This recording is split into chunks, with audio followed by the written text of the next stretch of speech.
Assalamualaikum warahmatullahi wabarakatuh. Alhamdulillahi rabbil alamin wal aqibatu lil muttaqin wala udwana illa 'alal zalimin. Asyhadu an la ilaha illallah wahdahu la syarikalah al malikul haqqul mubin. Wa ashhadu anna Muhammadan sayyidana abduhu wa rasuluh as-sadiqul wa'adul amin. Allahumma fassalli wa sallim ala sayyidina Muhammadin nabiyil karim wa ala alihi wa sahbihi wa man tabi'ahum ila yaumiddin, amma ba'du. Hadirin wal hadirat sidang jamaah maghrib Masjid Jami' rahimakumullah. Mari kita lanjutkan kembali pengajian kita kitab Tanbihul Ghafilin halaman 218. Bismillahirrahmanirrahim. Rabbi syrah li sadri wa yassir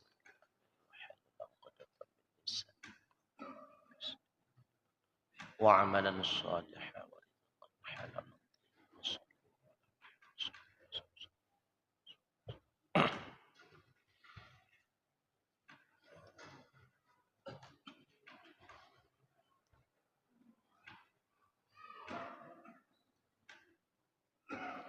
wa qala ba'dul hukama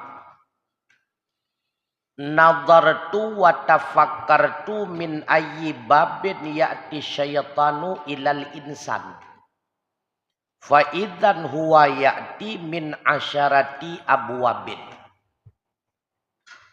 Berkatalah sebahagian ulama ahli hikmah, aku perhatikan dan aku teliti dari mana pintu serangan yang mendatangkan oleh syaitan kepada manusia. Maka ketika itu dianya itu mendatangkan serangan daripada 10 segala pintu.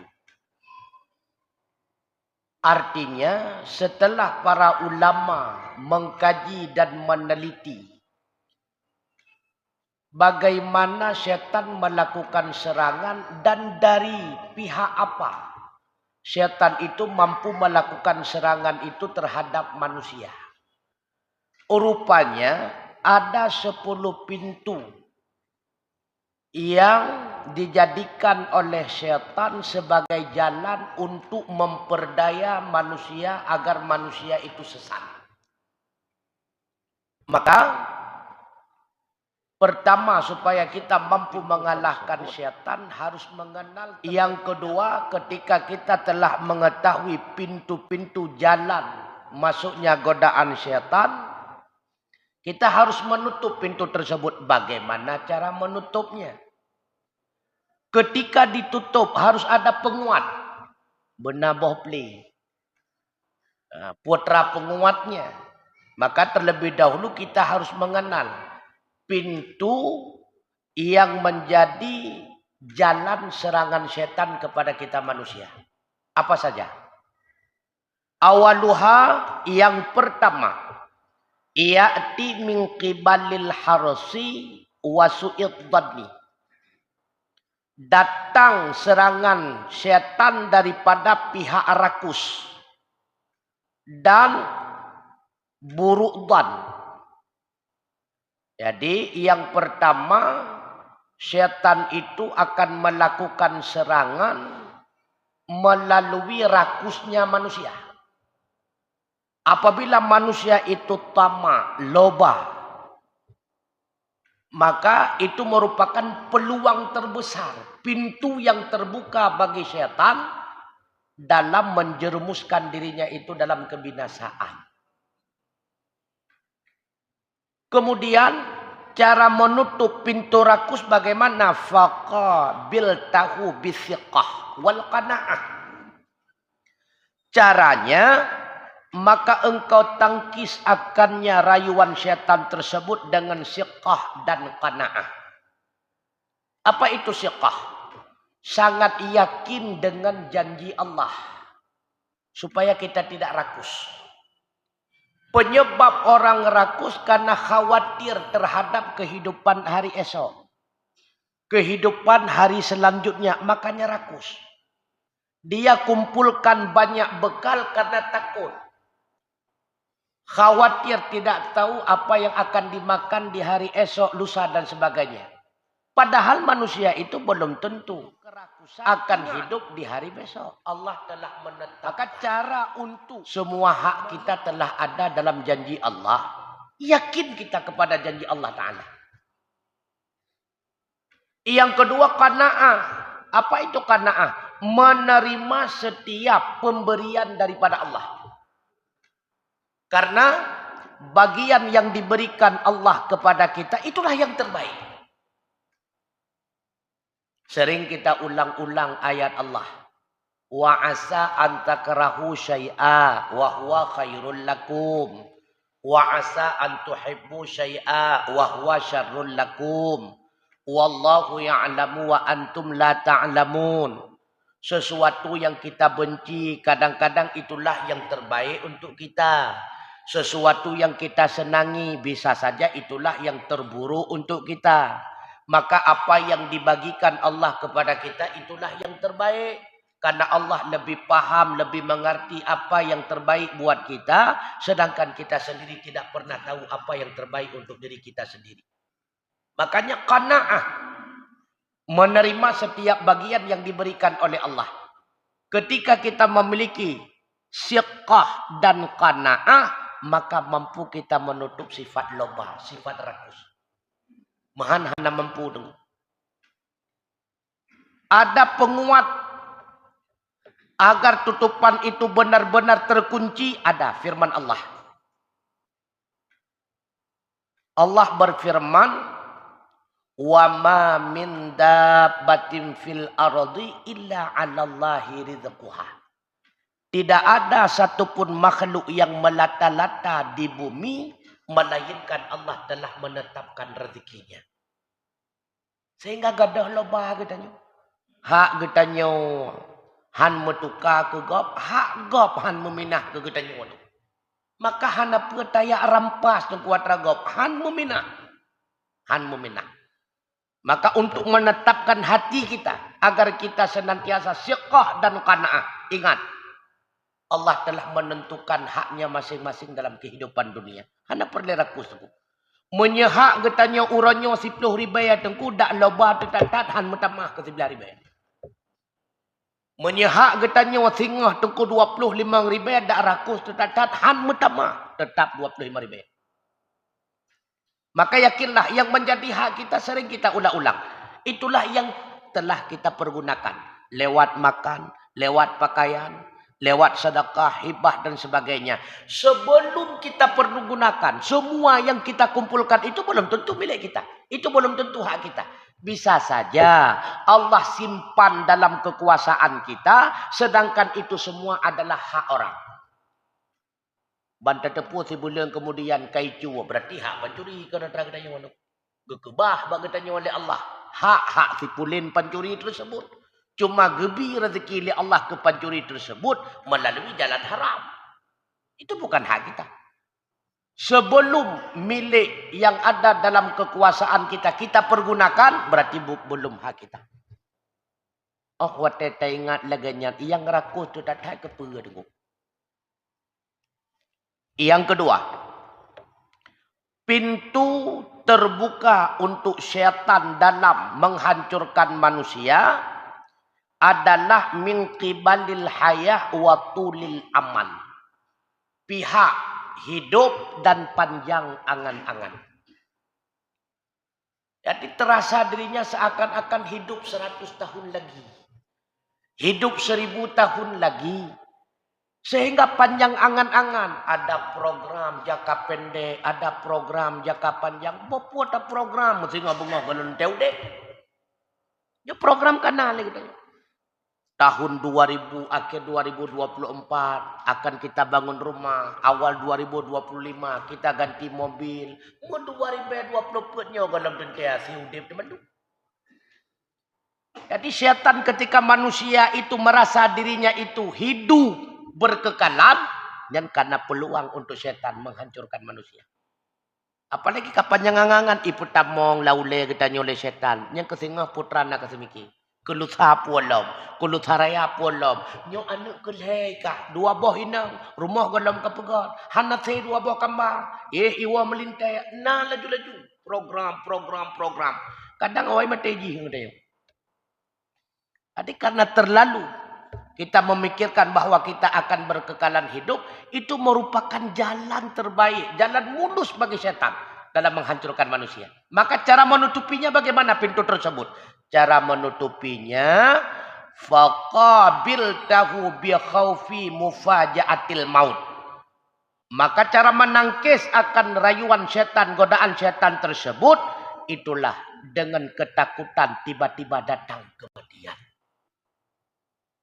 Nyolon kalau program munawaton ke munawaton 2 tahun yang akan datang, 5 tahun yang akan datang. Hai, menyaji nawatruk mati kasih ya. Khawatir takut kita. Kematian itu akan datang tiba-tiba. Dan itu bukan hal mustahil. Karena kematian itu bukan sebab sakit. Kematian itu bukan sebab tua.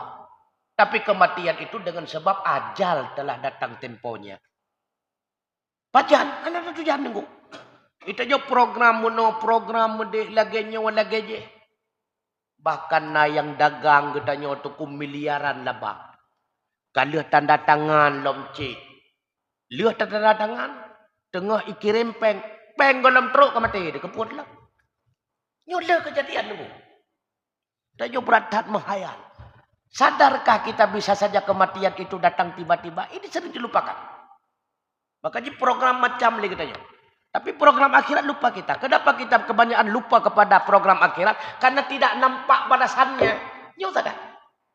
Kenapa semua manusia umumnya program dunia? Nyo uke lagi nyo tiplo tonuke mana? Karena nampak wujud. Maka ingat, cara menutup pintu supaya lagi kita nyo bek panjang angan-angan, bek terasa hidup 1000 tahun lagi. Ingat. Bisa saja kematian itu datang tiba-tiba. Idza jaa ajaluhum la yastakhiruna sa'ata wa la yastaqdimun. Han misu wate ku han. Han geplebeh wate Allah han gepukurung han. Menye ajai ketika lam tempo yang kita akan meninggalkan alam dunia. Ada penguatnya, ada firman Allah. Allah berfirman di dalam Al-Qur'an, "Dzaruhum."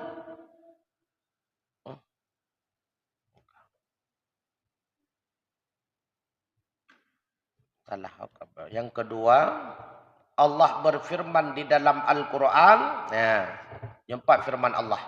Jadi cara menghancurkan panjang angan-angan, yaitu ayat Allah.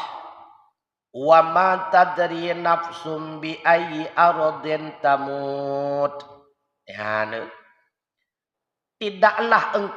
tidaklah mengetahui oleh satu jiwa bi ayyi ardin tamut. Di bumi mana dia itu akan mati. Itu juga dalam tepat tu ya. Katinggai hinau iluk semua mai katente iluk mati galau dente. Na yang melinggai di Amerika, na yang melinggai di Arab bawa te umrah ataupun haji. Na yang kadang-kadang tinggal hinau kota semua melinggai gilang ta. Nah yang kadang-kadang buku-buku pihak 4. Hanya 4 lah. Maka coba renungkan. Tidak ada satupun jiwa yang memastikan dia itu di mana matinya. Hanya. Sebab mati. Yang Tuhan ada pula. Uronyo yang kena sakit gebi kegetanyo kolesterol kadang. Ataupun darah memeh. Darah tinggi. Bukan pasti mati kita nyongannya. Galau dendai. Galau dulu. Kan. Cukup trip kau ulung kenang kolesterol hanam linggai-linggai. Kalumpuh hanam linggai-linggai. Pajam si linggai. Bantai linggai tak ilan tuyur. Ngang ilan tuyur dah. Pajam melinggai. Rupanya ipak irantan. Maka penyebab mati kita pun belum tahu. Di mana kita mati itu pun belum kita tahu. Dan ingat kematian itu akan datang tiba-tiba. Hanai preh kita nyo. Hana dengu. Oh, bailaya. Makanya apa kata ulama? Andai kata engkau berani berbuat maksiat,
cara untuk menutup pintu tersebut, ingat.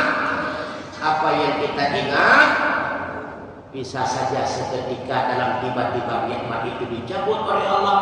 Sedangkan kita termasuk hamba yang mendapatkan hisab yang sangat besar. Pun kaya raya katanya. Kemudian kasih, pun kaya raya awal hana hisab tetap bisa. Ketika itu kasih, dan seketika betul tak? Punya penunjuk harta katanya bagi katanya Allah Taala. Si apa? Maha cakap kata. Triliunan harta. Dengan hana yang kita hendak betul habis triliunan itu. Ya tuan betul dari Singapura. Ngan bentuk aku coba. Dia tanya mereka apa nabi dia usahakan yang suruh bentuk Singapura. Ya, sekejap. Maka apabila Allah mengambil nikmat itu sekejap, nikmat harta, nikmat pangkat, nikmat kemuliaan dan sebagainya, sekejap, maka dia akan terlena dengan kenikmatan. Benar. Dan ingat, segala nikmat tersebut ada hisab, ada iqamnya. Ilmu yang nikmat. Tapi ketika ilmu itu tidak diamalkan dengan sebenarnya, maka akan mendapatkan azab. Kemudian ilmu disertakan dengan amalan nikmat. Tapi bila mana amalan itu tidak ikhlas semata-mata karena Allah, itu pun laknat, tidak akan mendapatkan ibadah apapun. Maka ada seorang murid bertanya kepada gurunya, "Wahai maha guru, kebanyakan orang menganggap saya ini adalah orang yang baik. Semua menganggap saya orang baik. Bagaimana caranya supaya saya sendiri mengetahui bahwa saya ini termasuk orang baik atau orang yang tidak baik? Bagaimana caranya?" Maka guru itu menjawab, caranya yang pertama, cobalah engkau nampakkan tabiat kebiasaanmu yang engkau sembunyikan di hadapan orang-orang yang baik. Apakah orang-orang yang baik tersebut akan menerima tabiatmu dan kebiasaanmu yang engkau sembunyikan tersebut, ataupun tidak menerima? Apabila menerima, berarti engkau termasuk orang baik. Karena umumnya lingkanya yang hanagat dan tak somronya tak somnya duluan Pak Ulu. Yang tak somnya diterima ya Pak Ulu yang gol. Nah diterima yang tak somnya. Hana diterima karena yang keburukan, berarti hana lu udah nyuruh gol. Hana lu. Mutsom yang perlu juga yang pura-pura gol itu pada hana gol. Hana. Konte kebetulan di Nawi mehiga agak mengikuti pada yang yang kena asli. Yang kedua kata beliau, coba tawarkan kepada diri anda, apakah jiwa anda masih senang kepada dunia? Apabila masih senang, maka anda belum lengkap menjadi syarat orang baik. Maka kriterianya hanya itu mana? Yang ketiga, coba tawarkan terhadap diri anda, apakah diri anda menerima kematian atau tidak? Apabila diri anda tidak menerima kematian, maka anda belum lengkap menjadi kriteria orang baik. Berarti baru lengkap menjadi orang baik, nampakkan apa yang kita sembunyikan di hadapan orang baik. Apabila menerima, kita termasuk orang yang baik. Kriteria yang kedua, tawarkan kepada diri anda dunia. Apabila menolak, kita itu orang baik. Yang ketiga, tawarkan kematian. Apabila menerima, kita itu orang baik. Karena jiwa yang tidak menerima kematian, karena jiwa yang was-was, ragu-ragu, digendung oleh Allah. Karena jiwa itu takut, karena tidak siap bekal untuk menghadapi kematian. Kalau jiwa yang tulus beribadat kepada Allah adalah jiwa-jiwa yang senang berjumpa dengan Allah. Karena dia senang berjumpa dengan Allah, dia itu senantiasa mengharap kematian. Karena merindukan ingin melihat Sang Maha Pencipta yang setiap hari dia mengabdi kepadanya. Haide bangnya, haide. Makanya kalau layak dia kurang dulu. Karena kalau kalau layak dia kurang maka sampai sadai-sadai nanggap gok anak gol. Bahkan karena kalau pribadi juga anak gol. Dan ketika nak ulang kubur keburukan ada katanya, balaslah keburukan itu dengan baik. Jangan menganggap dia itu tidak baik, karena sama-sama kita adalah orang yang tidak baik. Baik di hadapannya karena dia berbuat keburukan, di belakangnya kita pun bisa saja berbuat keburukan kepada orang lain. Hana roh yang lungguan kenyoribu, hana roh kontrol itu tanya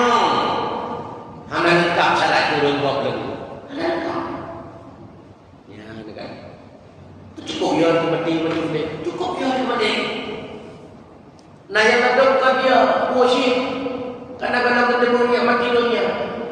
Rumah pada ketua, dia ada buku sejuk, ada ketemu, ada Tuhan. Kita yang mati kita susah punya rumah kalau ketemu. Nah yang baru tahu betul, tapi kalau dia lupa betul, baru berencana yang baru tahu tengok. Mungkin jadi mati malamnya untuk keputusan. Ya, belum siap. Karena hati kita itu masih terikat dengan dunia. Maka kita belum lengkap kriteria menjadi orang yang baik. Gondong. Makanya beanggap kok hina, beanggap kok tidak baik, karena kita sendiri pun tidak baik. Yang keempat, pintu yang menjadi jalan serangannya syaitan kepada manusia, yaitu mimbabil ujub, daripada pihak ujub. Apa itu ujub? Membanggakan diri terhadap dirinya sendiri. Saya lah ahli ibadah, itu ujub, bangga terhadap dirinya, heran terhadap dirinya. Pakon cukup taat, pakon tidak cukup senang berzikir, pakon cukup lulu bersedekah, pakon cukup dimulai ibadah, itu ujub. Heran terhadap dirinya sendiri. Kenapa dia itu menjadi ahli yang baik, ahli kebaikan, ujub. Ya, dah. Cara menutup pintu ujub bil mannati wa khaufil aqibah, dengan mengingat karunia Allah dan takut daripada akibatnya. Ingat, kita tak ujub dulu. Belum menjadi orang tangan dulu bakal gara-gara karunia Allah. Andai kata Allah tidak menempatkan anda pada orang yang taat, sungguh anda bukan taat tapi takut. Lo ahli zikir itu karunia Allah. Andai kata Allah tidak menempatkan anda pada bulan anda zikir, maka anda tidak menjadi ahli zikir. Lo ahli sedekah itu karunia Allah. Andai kata Allah tidak menjadikan anda ahli sedekah, anda tidak pernah bersedekah. Ingat, karunia Allah, yang taufik daripada Allah. Allah yang memberikan kesempatan yang demikian kepada kita. Seandainya Allah tidak memberikan kesempatan, kita tidak pernah melakukan amal kebaikan tersebut. Ingat, supaya tutup pintu dulu. Kan hasil usaha buka. Buktinya apa? Banyak orang kuat tapi tidak mampu ibadah. Banyak orang yang lemah tapi sanggup ibadah. Maka bukan kekuatan badan yang menjadi modal utama agar orang mampu melakukan ibadah, bukan, tapi kekuatan iman yang merupakan bantuan daripada taufiknya Allah. Tanpa bantuan daripada Allah tidak ada satupun makhluk yang sanggup melakukan amal kebaikan. Lo ahli zikir karena taufik daripada Allah.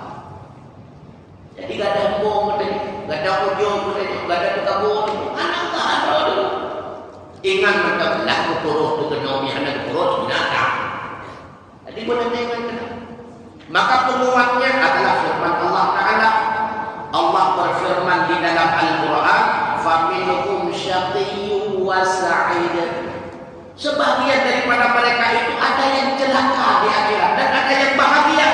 Fala adri min ayyil fariqaini aku. Sedangkan aku tidak pernah tahu dari kelompok mana berada aku. Tidak tahu. Orang akhirat na yang celaka, na yang bahagia. Lo dalam kelompok tahu. Pulang kelompok ahli surga atau ahli neraka, saya tidak pernah tahu. Yang kecil kekuatan kita juga berarti hendak bolak menuju kerana. Apalagi Rasulullah mengingatkan ketika kita melihat segolongan manusia dalam berbuat ibadah seakan-akan sejengkal dengan surga, tapi Allah telah menetapkan dia itu menjadi ahli neraka, tetap neraka.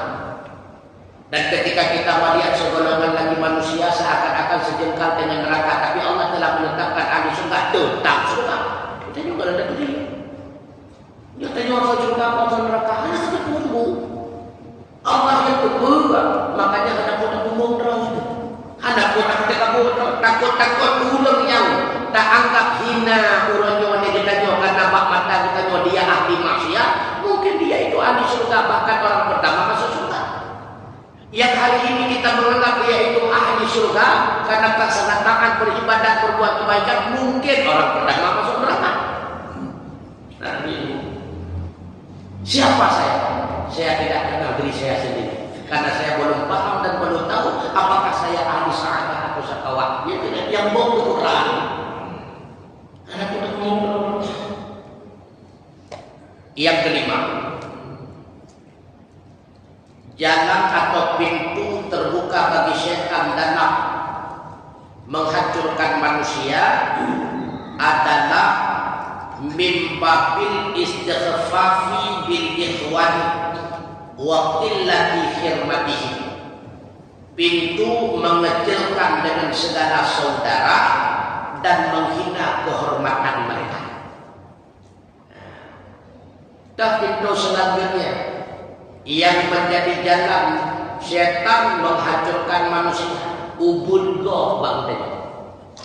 Anak minyak anyang ya. Anak mipuyuhnya. Pokoknya yang mana hoi. Jadi menyenang kelebihan tertentu sehingga dia punya. Jauh dia. Menyenang kedudukan pangkat tertentu jadi beda-beda. Maka kenal dulu. Nah yang manusia yang usupan surau supaya. Nah yang usupan surau supangkat. Apa yang pangkat itu tinggi lah kebon sama mulut. Nyambung dulu. Nyambung terjadi. Karena mulia kita dengan hal yang tidak baik, habis kemuliaan tersebut langsung hina.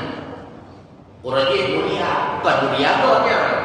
Mulia karena terpaksa itu mulia. Kebuktinya hanya mulia kan. Apa bentuk kemuliaan tersebut langsung hina. Makanya beda hina kok. Ketika kita menganggap orang lain itu kecil, yang lainnya sih kata. Menyekan putra ketika gak mendukut, gak mendominat, tidak menghormati orang. Ini bayangkan supeng, supangkapnya ngadu anak tak melilit adika bayar juga ngalayan nih itu dia ada dalam pegawai nyodoh ke Tuhan lo kamu sempurna dan itu bahwa ngaya hana itu kerja dari negara ya. Mudah-mudahan yang menganggap orang lain kecil, menganggap orang lain hina, maka urangnya wanda kita nyobuh takut kegobro kok, karena ada kekido juga. Buh wanda kita nyobuh takut gahgab hina kok, takut kekido ni. Buh takut gahgab yang ahli manusia kok, takut kekido ahli badan. Maka orang yang merasa dirinya baik pasti akan menganggap orang lain tidak baik. Tapi ketika orang mengakui dirinya tidak baik, pasti senantiasa menganggap orang lain itu baik. Maka orang yang terbaik, yang senantiasa menganggap orang lain baik dan mengakui dirinya tidak baik, jadi kan orang terbaik. Tapi yang akui terlalu baik, orang lain tidak baik, itu orang tidak baik. Kupih nambah karena merasa mulia. Tak kira banyak kejemput orang hina kok. Ika bicu-bicu muka pada pencurinya cucuhan. Kita nya pindah cucu segala ada bodoh ya. Nah cucuan tak ini. Sama-sama pencuri disibuk benar. Yang persiapan ilmu hanapah petihan. Habis sadia sembahyang makmum kamu tak tiban petihan baca ilmunya. Moga terus ya. Yang pada imamnya kan narusi, makanya sampai-sampai ada rugi yang menjadi benih. Tidak sampai dia betul. Maka menanti dalam kehidupan, oh tak una yang rendah, lah, jihlah dan rokok sih, iya benar. Cuma kamu doa ya Allah, kaji rendah dalam videonya, long rendah dalam videonya, baik pun ya Allah, long rendah dalam video ni, kan wabah rendah, rendah, mereka rendah ni Allah, rendah. Mohon kepada Allah agar kita tidak dicampakkan dalam keburukan tersebut dan kiranya Allah memberikan kesempatan kepada kita agar kita mampu keluar daripada keburukan. Dan mohon kepada Allah agar Allah membuka pintu hati saudara kita yang berada dalam keburukan, diberikan oleh Allah kesempatan berbuat kebaikan. Ini yang dihimbau oleh Allah. Nyokot orang telinga kau cerita si dia pun bahagian kerja itu kan tanpa doa, bulan kerja doa salah. Maka menghormati saudara kita seiman seagama tentunya akan mendoakan kepadanya dengan doa-doa yang mulia, doa-doa yang baik, tidak menghinanya. Ya, Cara untuk menutup pintu agar kita tidak merasa orang lain itu rendah dan hina dan tidak menghormatinya adalah dengan cara bima'rifati haqqihi wa hurmatihi. Itulah dengan mengenal, menghargai hak mereka dan kehormatan mereka. Artinya siapa manusia yang terbaik? Manusia yang terbaik adalah yang paling bermanfaat kepada manusia yang lain. Siapa manusia yang paling bermanfaat kepada manusia yang lain? Itulah manusia yang paling baik akhlaknya. Siapa manusia yang paling baik akhlaknya? Itulah manusia yang memperhatikan hak saudaranya seperti dia memperhatikan hak dirinya sendiri. Manusia yang mencintai saudaranya seperti dia mencintai dirinya sendiri. Manusia yang terbaik. Mana penguat ayat Allah supaya lebih kuat untuk pintu tersebut supaya betul godaan setan. Walillahil 'izzatu wa lirasuli wa lil mu'minin. Bagi Allah itu kemuliaan, bagi Rasulnya Allah pun ada kemuliaan, dan bagi segala mukmin itu pun ada kemuliaan. Sehina-hina serendah-rendah mukmin di hadapan Allah, dia itu lebih mulia daripada semulia-mulianya kafir. Mukmin hina, mukmin itu rendah, tapi ingat, serendah-rendahnya mukmin jauh lebih tinggi martabat di hadapan Allah daripada semulia-mulia kafir. Makanya sampai tinggi bahasa kagak awak kafir orang yang mukminnya pun lah. Ini ada gak siapa ngantung kumai ini, gak sampai ngantung kumai. Siapa yang Allah dia kau tunggu menyebab kumai tak buka kita bagi aku ada kopi menyebab sampai itu kopi sangat dipenuh itu. Hai bangai kado iko bayu rendia kado iko bayu bedanya karena yang suka ini maka perlu kenal kita jawab. Yang namanya mukmin itu terbaik di hadapan Allah. Segat-gat kafir hina di hadapan Allah Ta'ala. Wallahu a'lam. Mungkin ada pertanyaan, silakan. Ya agak ada jumpa sama kayak apa?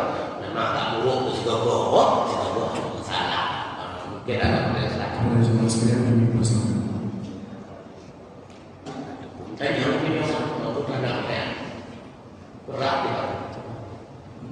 Bebas. Pada punya coba tadi ngajum tu kan? Oh, itu ngajum tu. Aku tak percaya. Bebas, sabar je. Yang bebas tak. Ada pertanyaan sekarang? Oh, ini sekarang. Jom.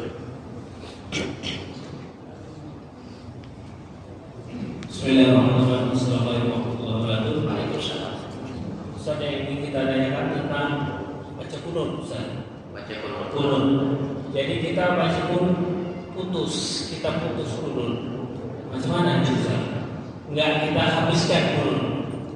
Imam baca kunut putus. Jadi bagi kata tadi selanjutnya baca masing-masing. Putus. Boleh apa tidak? Jadi yang lebih baik sebenarnya dibaca oleh imam seluruhnya sampai wassallallahu ala sayyidina.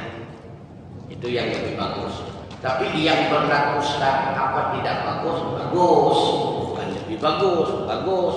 Berarti sebahagian dibaca oleh imam kita aminkan, sebahagian yang lain kita baca sendiri karena sebahagian yang lain bukan lagi bahagian doa tapi termasuk adalah zikir. Maka baca masing-masing. Fa innaka taqdi wa la yuqda alaik. Wa innahu maka baca masing-masing. Jadi kalau dibaca keseluruhan itu lebih bagus. Kalau yang dibaca model sekarang itu bagus. Yang tidak bagus, yang tidak baca itu tidak bagus. Tapi jawaban nilai kita di mana? Jangan tidak dilibat. Sebab lehar kamar bagian itu.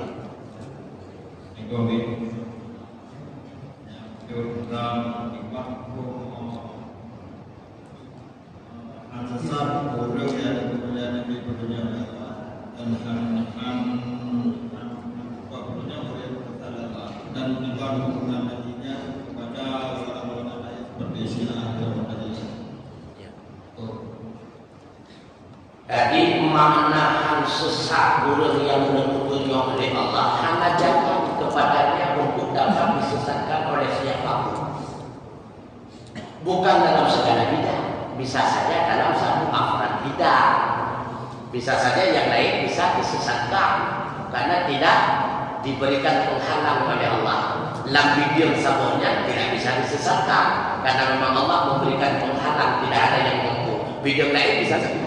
Begitu pula ketika seseorang disesatkan oleh Allah, tidak ada yang mampu memberikan petunjuk. Bisa saja dalam afrad masalah. Dalam afrad yang lain bisa saja mampu disesatkan. Dalam afrad yang antara yang mampu. Makanya dalam kalangan golongan-golongan yang sesat, ada pula pemahaman yang tidak sesat. Walaupun disesatkan tidak akan sesat. Kemudian dalam golongan-golongan yang lurus ada pula bahagia. Walaupun diluruskan, tetap beliau berada dalam pegangan sendiri. Memang Allah sesatkan. Karena Allah tidak menjanjikan semuanya diberikan petunjuk dan semuanya disesatkan. Tidak. Makanya di dalam hal yang baik pasti akan masuk hal yang buruk. Di dalam hal yang buruk bisa saja terjemah dengan bagian yang baik. Karena kenapa demikian? Supaya kita makhluk tidak takabur. Nyusaha. Jadi bahkan berada dalam kebajikan karena menurut di Allah dalam kebajikan. Bahkan berada dalam dunia karena menurut di Allah dalam dunia. Menurut di Allah dalam kesesatan seketika sesat balik. Makanya Allah juga berfirman di dalam hadis kursi kepada Rasulullah, "Ya Muhammad, andai kata semua manusia berkumpul ingin memberikan kebajikan kepadamu, semua mereka tidak akan mampu memberikan kebajikan, melainkan memang hak kebajikan yang telah aku tetapkan untukmu. Dan andai kata semua manusia berkumpul untuk berbuat keburukan kepadamu, semua mereka tidak akan mampu berbuat keburukan, melainkan hak keburukan yang telah aku tetapkan untukmu." Artinya apa? Apapun yang telah diprogram oleh Allah Ta'ala dengan programnya, itu yang terjadi. Jadi tidak disesatkan bukan semuanya, tidak ditunjukkan itu pun bukan semuanya, bagian-bagian tertentu. Bedang kami, jika kafir, jika imbang, la ilah.